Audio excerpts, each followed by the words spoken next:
মাননীয় প্রধানমন্ত্রী জনাব তারেক রহমান পুষ্পস্তবক অর্পণের জন্য পবিত্র শহীদ মিনারের মূল বেদির দিকে ধীর লয়ে এগিয়ে আসছেন।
মাননীয় প্রধানমন্ত্রী জনাব তারেক রহমান শহীদ মিনারের মূল বেদিতে পুষ্পস্তবক অর্পণ করলেন এবং নীরবে দাঁড়িয়ে ভাষা শহীদদের প্রতি শ্রদ্ধা নিবেদন করছেন।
এ পর্যায়ে ৫২ ভাষা আন্দোলন, ৬৯-এর গণ অভ্যুত্থান, ৭১-এর মহান মুক্তিযুদ্ধ, ৯০-এর স্বৈরাচার বিরোধী আন্দোলন সহ বাংলাদেশের স্বাধীনতা পূর্বপর সকল গণতান্ত্রিক আন্দোলন ও মুক্তি সংগ্রামে জীবন উৎসর্গকারী সকল শহীদদের রুহের মাগফিরাত কামনায় দোয়া অনুষ্ঠিত হবে।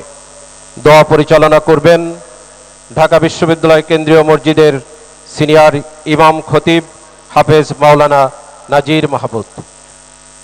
সকলকে পশ্চিম দিকে মুখ করে দাঁড়ানোর জন্য বিশেষভাবে অনুরোধ করা হচ্ছে। আল্লাহুম্মা আমিন। রব্বানা যালামনা আনফুসানা ওয়া ইল্লাম তাগফির লানা ওয়া তারহামনা লানাকুনান্না মিনাল খাসিরিন। রব্বানা ফাগফির লানা যুনুবানা ওয়া কাফির আন্না সাইয়্যাতিনা ওয়া তাওয়াফানা মাআল আবরার। اللهم إنك عفو تحب العفو فاعف عنا فاعف عنا يا كريم فاعف عنا يا رحيم। يا الله